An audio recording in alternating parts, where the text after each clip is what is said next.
किसानों के मुद्दे पर उपराष्ट्रपति जगदीप धनखड़ के बयान के बाद एक बार फिर एमएसपी की लीगल गारंटी और किसानों की आय जैसे पहलुओं पर बहस छिड़ गई है।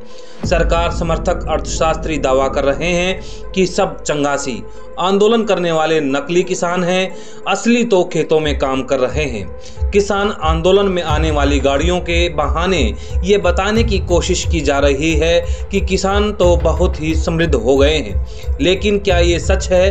तो जवाब है बिल्कुल नहीं।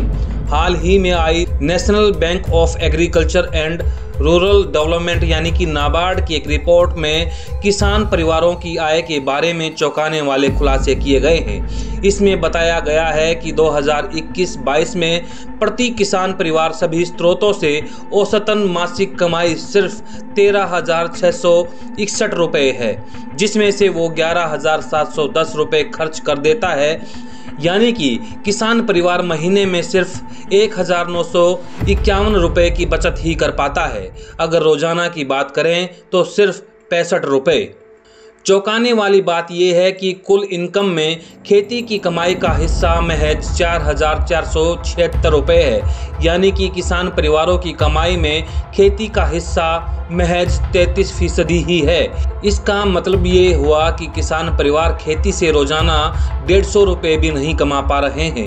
महंगाई के इस जमाने में यही किसानों की कमाई का सच है। दिलचस्प बात यह है कि कृषक परिवारों का खर्च गैर कृषक परिवारों के मुकाबले ज़्यादा है। गैर कृषि परिवारों का मासिक खर्च 10,675 रुपये है, जबकि खेती करने वाले परिवारों का खर्च 11,710 रुपये प्रति माह है। नाबार्ड ने यह सर्वे 10 राज्यों 710 जिलों में 1 लाख किसान परिवारों के बीच किया है।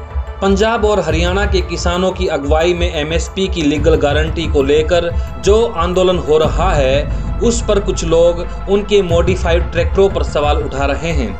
ऐसी धारणा बनाने की कोशिश की जा रही है कि सभी किसान ऐसे ही हैं, जबकि सच ये नहीं है। देश की बहुत कम किसान परिवारों के पास ट्रैक्टर हैं। नाबार्ड सर्वे में भी इस बात का खुलासा हुआ है। रिपोर्ट कहती है कि देश में सिर्फ 9.1% परिवारों के पास ही ट्रैक्टर है।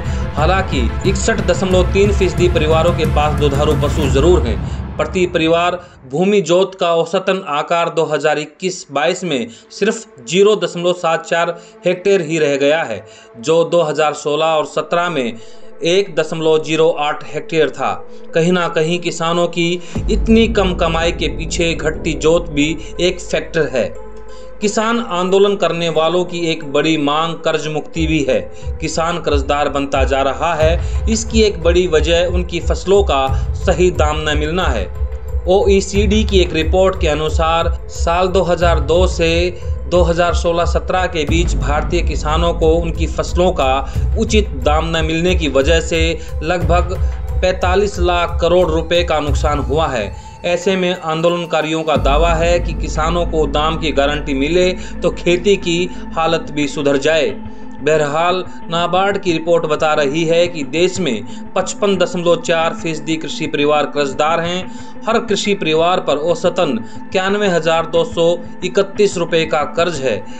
रिपोर्ट में ये भी बताया गया है कि 23.4% किसान परिवार अब भी बैंकों की दुनिया से अलग दूसरे स्रोतों से लोन ले रहे हैं। खासतौर पर रिश्तेदारों और दोस्तों से पैसा लेकर काम चला रहे हैं। साहूकारों से लोन लेने वाले किसान परिवार भी संख्या बहुत कम है। किसानों की दशा पर आई नाबार्ड की रिपोर्ट बता रही है कि उपराष्ट्रपति जगदीप धनखड़ ने कुछ भी गलत नहीं बोला है। कहीं ना कहीं बीजेपी और कांग्रेस के नेताओं ने किसानों का भरोसा तोड़ा है। जो वायदे किए उसे निभाया नहीं, जिसकी वजह से किसान परिवार की हालत कमज़ोर से कमज़ोर होती जा रही है। ब्यूरो रिपोर्ट, अलग, हरियाणा।